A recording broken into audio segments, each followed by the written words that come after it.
Al-Fatihah. A'udzu billahi minasyaitonir rajim. Bismillahirrahmanirrahim. Alhamdulillahirabbil alamin arrahmanir rahim maliki yaumiddin. Iyyaka na'budu wa iyyaka nasta'in ihdinas siratal mustaqim. Siratal ladzina an'amta 'alaihim ghairil maghdubi 'alaihim waladdallin. Assalamualaikum warahmatullahi wabarakatuh. Waalaikumsalam. Alhamdulillah. Nahmaduhu wa nasta'inuhu wa nastaghfiruh wa na'udzu billahi min shururi anfusina wa min sayyiati a'malina. May yahdihillahu fala mudilla lahu wa may yudlilhu fala hadiya lahu. Asyhadu an la ilaha illallah wahdahu la syarika lahu wa asyhadu anna Muhammadan abduhu wa rasuluh. Allahumma shalli wa sallim ala sayyidina wa nabiyyina Muhammad wa ala alihi wa sahbihi ajma'in. Rabbi shrah li sadri wa yassir li amri wahlul 'uqdatam min lisani yafqahu qawli. Subhanaka la 'ilma lana illa ma 'allamtana innaka antal 'alimul hakim. La haula wa la quwwata illa billahil 'aliyyil. Yang saya hormati seluruh para hadirin yang hadir pada malam ini, alhamdulillah banyak-banyak kita bersyukur kepada Allah Subhanahu wa taala kerana dengan izinnya, dengan limpah dan kurnianya, maka pada malam ini sekali lagi kita dapat berkumpul dan bertemu dalam siri-siri kuliah Maghrib yang kita selalu adakan dengan nawaitu kita, yaitu untuk mendapatkan ilmu yang bermanfaat, yang pertama. Yang kedua, untuk mendapat keridhaan Allah Subhanahu wa taala. Para hadirin yang dikasihi sekalian, Allah Subhanahu wa taala berfirman di dalam Al-Qur'an, a'udzu billahi minasyaitonir rajim. Innallaha 'ala kulli syai'in qadir. Sesungguhnya Allah berkuasa atas tiap-tiap sesuatu, dalam surah Al-Baqarah ayat 20. Jadi Allah Subhanahu wa taala berkuasa di atas tiap-tiap sesuatu, di atas segala sesuatu yang berada di atas muka bumi ini. Semuanya adalah dengan izin Allah, dengan kuasa Allah, dengan kehendak Allah Subhanahu wa taala. So itu isu yang hangat diperbincangkan sekarang di dunia ini adalah tentang isu penzaliman ataupun isu peperangan yang berlaku di negara Palestin itu sendiri. Kita sebut negara Palestin kerana Palestin itu adalah hak milik ampunya asal yang tinggal di Palestin, dan sepatutnya dia telah merdeka pun. Tetapi oleh kerana nafsu yang menguasai batin manusia itu, maka nafsu itu mengajak manusia berbuat kejahatan, ingin kepada kekuasaan, ingin kepada kemasyhuran, pangkat dan sebagainya. Maka Palestin yang kita dengar sekarang, rakyatnya telah dizalimi.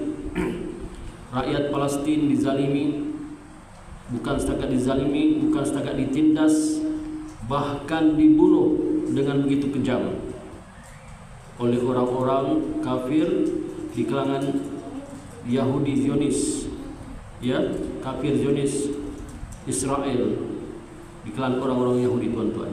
Sebenarnya permusuhan ini sudah lama, ya, daripada dulu hingga kini. Tak pandai aman-aman dan tak pandai orang-orang Zionis ini untuk berhenti daripada memerangi umat Islam di Palestin itu. Asalnya tempat umat Islam di Palestin itu besar. Kemudian bila mereka menguasai sedikit demi sedikit, hinggalah di tebing barat di Gaza itu sahajalah tanah umat Islam di Palestin itu pun mereka ingin rampas. Bahkan niat mereka untuk menghalau semua penduduk-penduduk umat Islam ataupun siapa saja yang berada di tebing barat di Gaza di Palestin itu. Subhanallah, ya. Sedangkan di dalam Al-Quran disebutkan, ya, disebutkan Palestin itu adalah bumi yang barakah. Palestin itu bumi yang barakah. Terang-terang dalam Al-Quran, dalam surah Al-Isra ayat yang selalu kita baca, ya, terang-terang mengatakan bahawa bumi Palestin itu adalah bumi yang barakah. Ya, bumi Palestin itu adalah bumi yang barakah. Subhanalladzi asra bi abdihi lailan minal masjidil haram ilal masjidil aqsa alladhi barakna hawla. Kata Allah dalam Quran, Maha suci Allah yang telah memperjalankan hambanya, yakni Nabi Muhammad sallallahu alaihi wasallam pada malam hari dari Masjidil Haram ke Masjidil Aqsa, yakni di Palestin, yang telah kami berkati sekelilingnya. Kata Allah, bumi barakah, bumi Palestin itu adalah bumi yang barakah, yang Allah berkati sekelilingnya. Sebabnya kenapa? Sebab yang barakah di bumi Palestin itu lahirnya para anbiya. Banyak anbiya yang lahir ataupun nabi-nabi yang lahir di bumi Palestin. Di antaranya seperti Nabi Daud alaihissalam, Nabi Sulaiman alaihissalam, Nabi Ishaq alaihissalam, Nabi Yaqub alaihissalam, Nabi Ibrahim alaihissalam, Nabi Lut alaihissalam, dan lain-lain nabi lagi di kalangan Bani Israel. Ya. Kemudian ada juga nabi, ini nabi yang disebut di dalam Al-Quran. Ada lagi nabi yang tidak disebut dalam Al-Quran, tapi disebut dalam hadis Nabi Muhammad SAW. Di antaranya adalah Nabi Yusuf bin Nun. Tuan-tuan pernah dengar tak cerita tentang Nabi Yusuf bin Nun? Nabi Yusuf bin Nun ini ada sejarahnya, yaitu diceritakan ketika Nabi Musa alaihissalam ingin bertemu dengan Nabi Allah Khidir alaihissalam di satu tempat yang telah dijanjikan. Kerana apa punca Nabi Musa bertemu dengan Nabi Allah Khidir? Kerana Nabi Musa telah berkata, sesungguhnya orang yang paling alim di dunia ketika itu, ketika zaman Nabi Musa, adalah aku, kata Nabi Musa, orang yang paling alim. Ya. Lantas Allah menurunkan wahyu kepada Nabi Musa, sesungguhnya wahai Musa, ada hambaku lagi yang lebih alim daripada kamu. Siapa dia? Itulah Nabi Allah Khidir. Lantas Nabi Musa ingin bertemu dengan Nabi Allah Khidir. Maka pendek cerita, perjalanan yang begitu jauh, akhirnya Nabi Musa dengan bertemankan seorang lelaki pemuda, iaitu namanya Yusuf bin Nun. Dan Yusuf bin Nun ini pun adalah seorang Nabi juga. Ketika dia membawa bekalan makanan mereka, maka mereka singgah makan. Ya, ketika perjalanan jauh, maka ketika itu mereka pun terasa lapar dan mereka singgah di satu tempat, ya, di tepi laut. Maka makanlah Nabi Musa dan Nabi Yusuf alaihissalam sejenis ikan. Ikan yang mereka makan tu baru sebelah. Kemudian ikan tu tiba-tiba dengan izin Allah, ditakdir Allah, dengan takdir Allah jatuh ke laut. Hiduplah ikan tu. Subhanallah, Maha suci Allah. Itulah yang sekarang orang katakan ikan Nabi, tapi sebenarnya terkenal dengan ikan sebelah. Ikan sebelah itu sebenarnya ikan yang dimakan oleh dua orang Nabi, yaitu Nabi Musa alaihissalam dan Nabi Yusuf alaihissalam, di satu tempat pertemuan dua laut. Maka disitulah dia bertemu dengan Nabi Allah Khidir alaihissalam. Itulah tempat tandanya bertemu dengan Nabi Allah Khidir alaihissalam. Panjang ceritanya, ya. Jadi Nabi Yusuf bin Nun itu juga sejarahnya adalah, yaitu ketika Nabi Musa alaihissalam dengan Nabi Harun alaihissalam. Nabi Musa dengan Nabi Harun ini adalah adik-beradik, sudah wafat, meninggal dunia. Maka ketika itu kaum Kan'an di Palestin ini, ya, kaum Islam tengah berperang dengan orang-orang yang memerangi umat Islam ketika itu. Berperanglah. Jadi diamanahkan kepada Nabi Yusuf bin Nun ini untuk menyelamatkan umat Islam kembali ke Palestin, tempat tinggal mereka, kembali. Maka peperangan itu berjalan dengan begitu lama, sampai berbulan-bulan lamanya peperangan itu. Akhirnya hari yang terakhir ketika apa? Ketika Nabi Yusuf bin Nun ini dengan tentera-tentera di kalangan kaum muslimin, umat Islam ketika itu sudah hampir menang, sedikit lagi menang. Tapi Nabi Yusuf bin Nun ini susah hati. Kenapa susah hati? Sebab sudah petang, ya, masa sudah hampir malam, petanglah, ya, sampai waktu asar. Ketika masuk waktu asar, hampir sudah masuk senja ni, Yusha bin Nun pun sedih dan bimbang kerana masa sudah singkat. Peperangan itu berlaku pada hari Jumaat.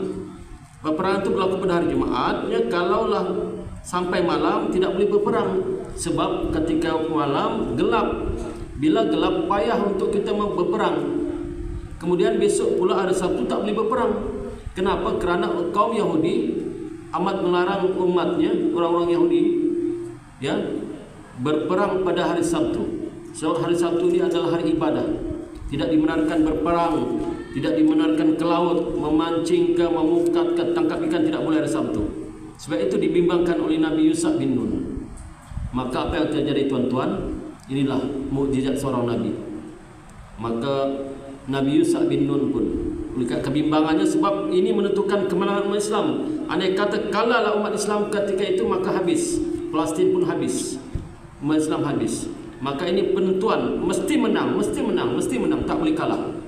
Maka akhirnya Yusha bin Nun melihat ke atas, melihat matahari dan berkata kepada matahari, "Wahai matahari, sesungguhnya engkau hamba Allah, aku pun hamba Allah. Kita sama-sama mengikut perintah Allah." Maka berdoalah Nabi Yusha bin Nun, "Ya Allah, tahanlah matahari untuk memberi kemenangan kepada kami. Tahanlah sebentar matahari ini untuk memberi kemenangan kepada kami."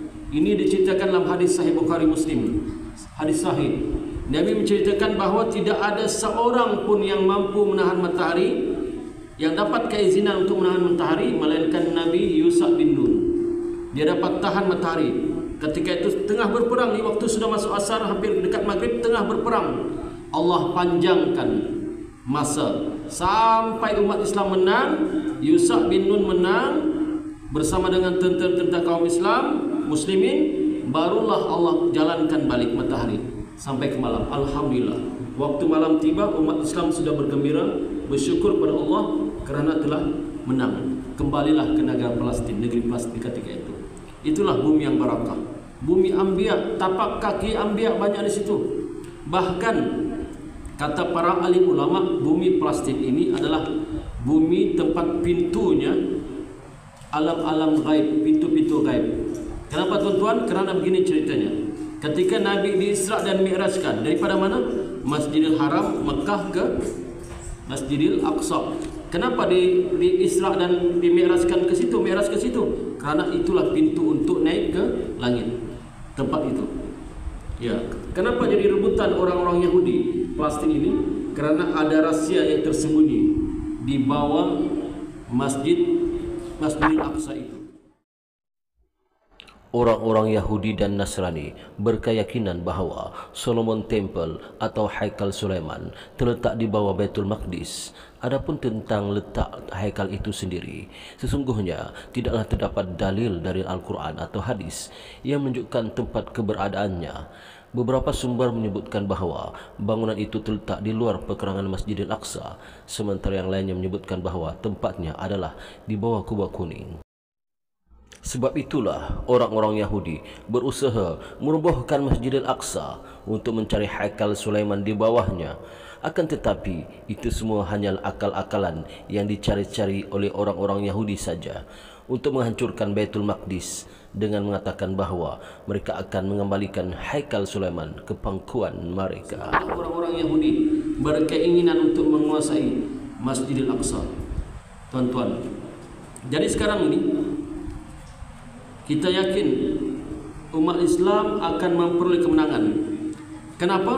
Kerana tanah di Palestin itu adalah tanah wakaf yang Allah turunkan turun-temurun daripada para nabi sehingga ke hari ini.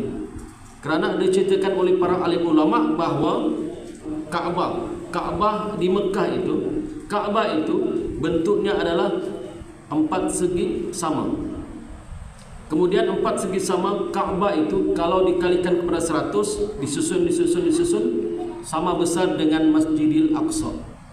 Kemudian ada seorang nabi yang sama, bukan membina Masjidil Aqsa dan bukan membina Kaabah, tetapi nabi inilah yang meletakkan batu asas tapak untuk membina Kaabah dan Masjidil Aqsa, yaitu Nabi Adam alaihissalam. Yang membina Kaabah adalah Nabi Ibrahim alaihissalam berserta dengan anaknya Nabi Ismail alaihissalam. Tetapi yang meletakkan batu asas adalah Nabi Allah Adam.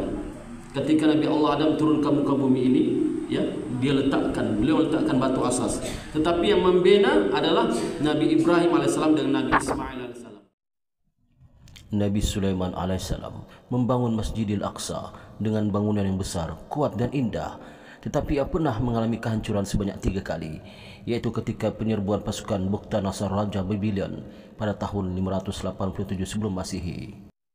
Lalu berhasil dibangun kembali oleh orang-orang Yahudi setelah mereka dibebaskan oleh Raja Parsi. Maka ketika itu sejarahnya, pendek cerita tentang Ka'bah ini.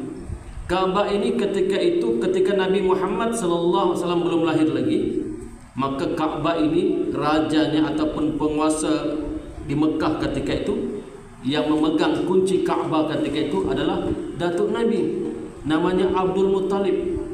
Abdul Muttalib lah yang menjaga Ka'bah sebagai pembesar di Mekah, sekaligus menjaga Ka'bah dan memegang kunci Ka'bah. Maka ramailah musafir-musafir, pedagang-pedagang datang berulang-alik datang ke Mekah semata-mata untuk melawat Ka'bah dan mengambil air Zam-Zam yang tidak pernah kering. Akhirnya tuan-tuan yang dikasihi sekalian, ada satu hamba Allah yang bernama Abraha. Mendengar ceritanya, Abraha melihat kenapa dia serang Ka'bah ketika itu, sebab dia sangat cemburu, dia sangat dengki kerana Abraha ini berasal daripada negeri Habsah, ya, satu negeri yang besar terkenal ketika itu, tapi orang tidak ramai berkunjung ke situ. Dia rasa cemburu, akhirnya dia bertekad untuk menyerang Ka'bah. Abraha ini dia bertekad untuk menghancurkan Ka'bah. Maka pendek cerita lagi, datanglah Abraha bersama tentera-tenteranya, diiringi dengan gajah-gajah yang besar-besar. Banyak tentera Abraha berserta dengan gajah-gajahnya datang berkumpul untuk menyerang Ka'bah di Mekah ketika itu. Apa yang berlaku tuan-tuan? Sebab sudah kita katakan tadi, Ka'bah ini adalah tanah wakaf, ada tuannya. Begitu juga Masjidil Aqsa, tanah wakaf, ada tuannya.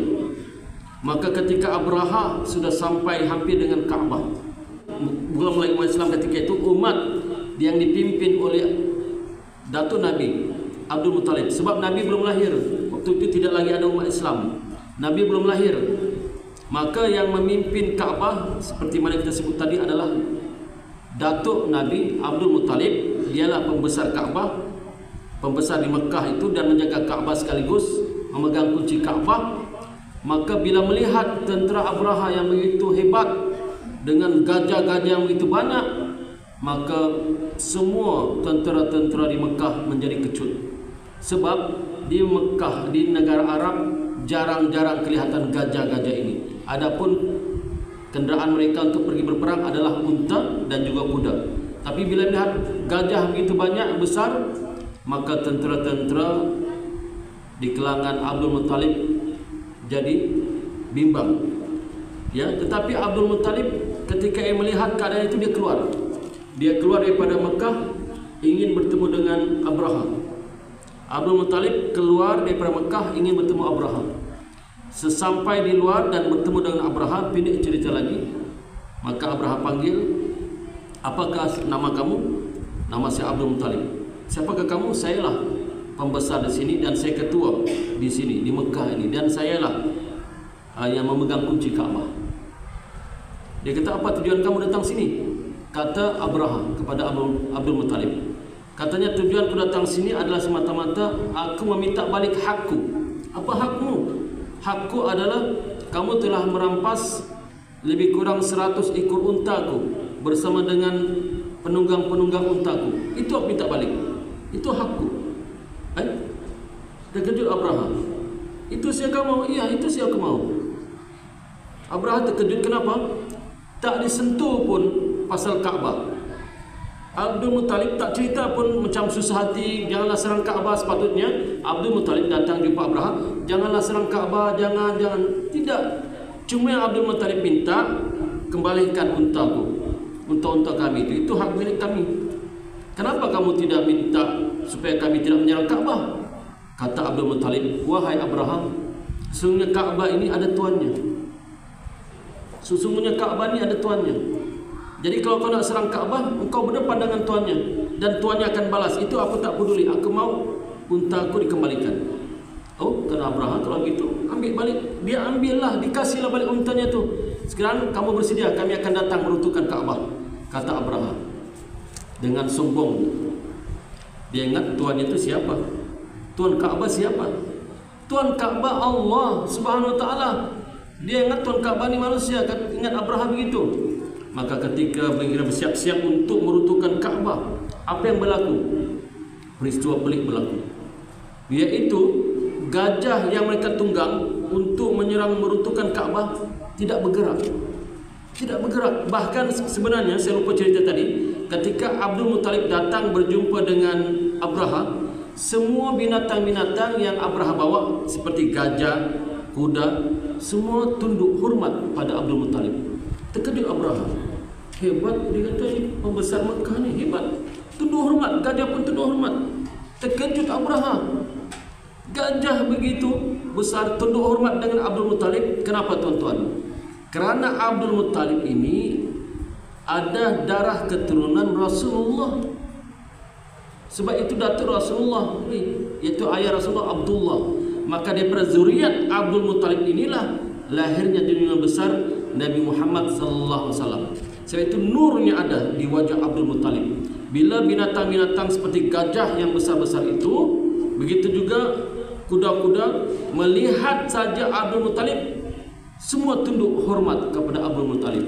Ini yang Abraha fikir, ini siapa hebat, binatang pun tunduk hormat. Tapi Abraha dengan sombongnya tak peduli. Aku serang, tetap serang. Maka dia kata, wahai Abraha, begitulah kamu bersedialah untuk serangan kami. Kami akan runtuhkan Ka'bah. Tetapi seperti mana tadi saya sebut, gajah-gajah itu tidak ingin berganjak dari tempat berdirinya, bahkan lari undur ke belakang. Begitu juga kuda-kuda itu undur ke belakang, tidak maju ke depan, undur ke belakang. Subhanallah. Jadi siapa sajalah yang tinggal? Yang tinggal hanyalah Abraha dengan tentera-tenteranya.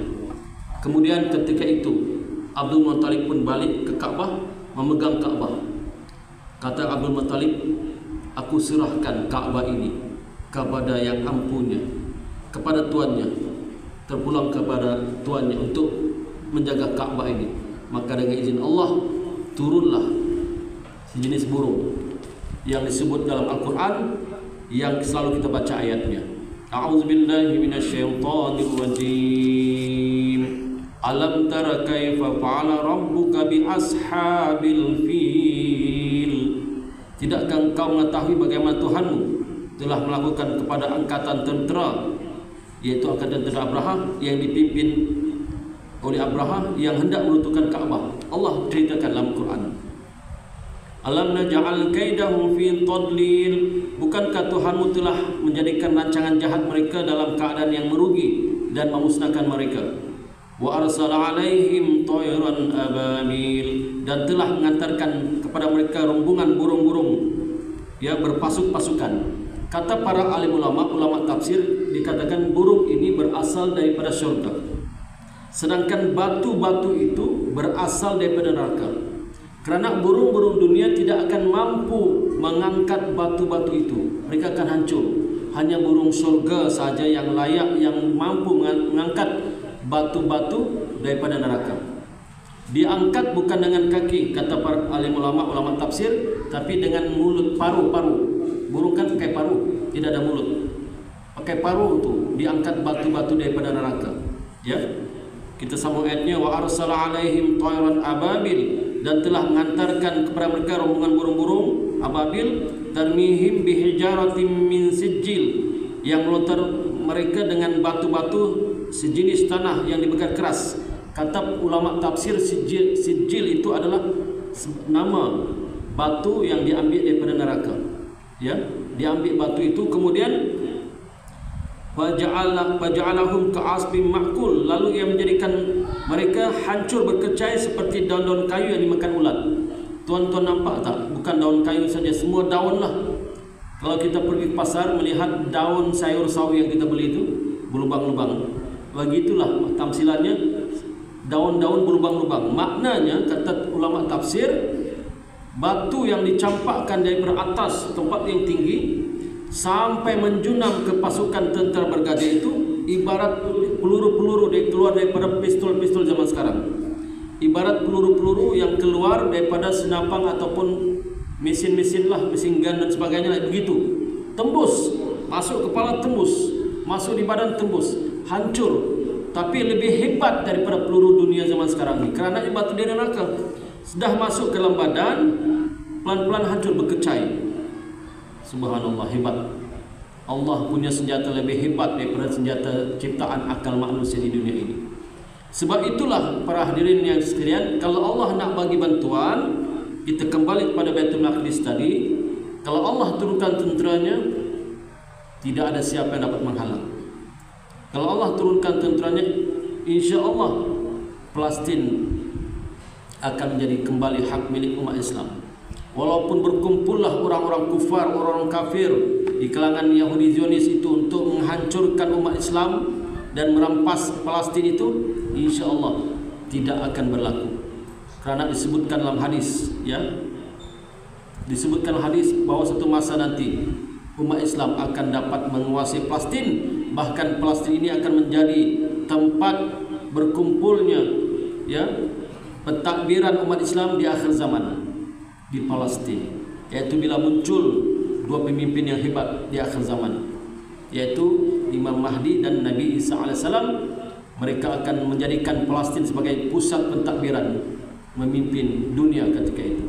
Subhanallah, ya. Sebab itu sekali-kali tidak akan musnah, ya. Sebab orang-orang Yahudi Nasrani ini memang mereka ni Allah sudah ceritakan dalam Quran, walan tarda akal yahud walan nasara hatta tattabi'a millatahum. Sesungguhnya tidak akan bereda orang Yahudi dan Nasrani itu, sekali-sekali tidak akan bereda kepada kamu wahai Muhammad, yakni kita lawan Islam, selagi kita tidak mengikut mereka. Selagi kita ni tidak ikut mereka, mereka tidak akan reda sampai bila-bila, kecuali ketika umat Islam memimpin dunia nanti pada kali yang kedua. Kali yang pertama umat Islam memimpin dunia di zaman Rasulullah dan zaman Khulafaur Rasyidin. Selepas itu tidak ada. Maka insya-Allah umat Islam akan memimpin dunia. Inilah yang ditakuti oleh orang-orang Yahudi Zionis Israel. Kenapa tuan-tuan? Sebab mereka nampak, mereka baca hadis. Sebab itulah mereka, kerana mereka banyak bahasa hadis, mereka percaya dengan hadis. Sebab ada juga di kalangan mereka yang ahli kitab, baca, tahu bab kitab Injil dan sebagainya, tapi mereka rosakkan dan mereka buat-buat tidak tahu. Sebab itulah mereka arahkan setiap pelajar sekolah yang bersekolah di Israel, wajib seorang seorang menanam satu pokok gharqad namanya. Kerana orang baca hadis, pokok gharqad inilah yang melindungi mereka besok di zaman peperangan umat Islam dipimpin oleh Imam Mahdi dan Dajjal ketika keluar besok. Ketika Dajjal sudah dibunuh, ya, ketika Dajjal sudah dibunuh dekat Palestin juga dibunuh, maka orang-orang Yahudi semua bertampiran lari. Semua lari. Sebab semua orang-orang kufar yang tidak beriman kepada Allah akan mengikuti Dajjal. Semua yang tidak beriman kepada Allah akan mengikuti Dajjal 100%.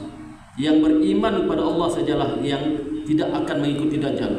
Tapi yang tidak beriman, maknanya siapa? Orang kafirlah. Tidak beriman tetap ikut Dajjal.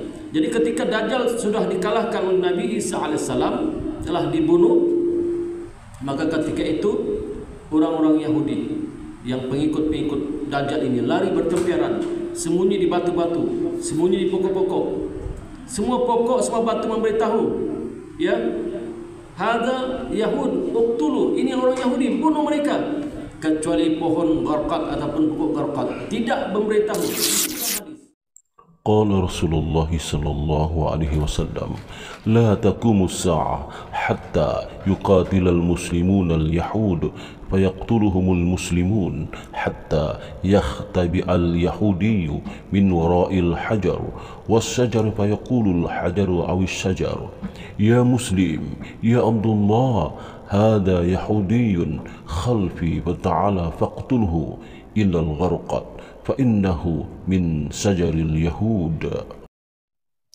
Sabda Rasulullah SAW, maksudnya tidak akan berlaku hari kiamat sehingga kaum muslimin memerangi orang-orang Yahudi, maka kaum muslimin membunuh mereka sehingga seorang Yahudi bersembunyi di sebalik batu dan pohon, lalu berkata batu atau pohon itu, "Wahai muslim, wahai hamba Allah, Yahudi ada di belakangku, datanglah dan bunuhlah dia." Kecuali pohon Garqad, kerana ia daripada pohon orang Yahudi. Hadis riwayat Imam Muslim. Pohon Garqad ni pohon yang rimbun. Kalau kita tengok dalam Google lah, sebab kita tidak pernah pun ke Israel, kita tengok dalam Google, dia rimbun. Memang tidak nampak kalau orang bersembunyi. Tapi umat Islam sudah tahu, baca hadis, pasti mereka sembunyi di sini. Bunuh habis. Itulah kemenangan umat Islam. Kemenangan kali yang terbesar. Ya, dan umat Islam dipimpin oleh Mahdi Nabi Isa akan hidup, ya, waktu itu dalam keadaan aman damai, tetapi ada lagi ujian. Umat Islam baru saja, ni ceritanya, umat Islam baru saja kata orang bersyukur kepada Allah lah, bukan gembira berpesta, tidak, bersyukur kepada Allah atas kemenangan. Tiba-tiba ada lagi musuh umat Islam ketika itu, ya, iaitu datangnya satu makhluk yang tak boleh dikalahkan oleh siapapun. Maknanya manusia tak boleh kalahkan makhluk ni. Imam Mahdi kan Nabi Isa kan tak boleh kalahkan makhluk ni, melainkan tentera Allah yang kalahkan, iaitu datangnya Ya'juj wa Ma'juj. Ya'juj wa Ma'juj datang dari tempat yang tinggi dan terbuka dindingnya, maka menyerang seluruh manusia di atas muka bumi, ya, memakan apa saja, membunuh siapa saja.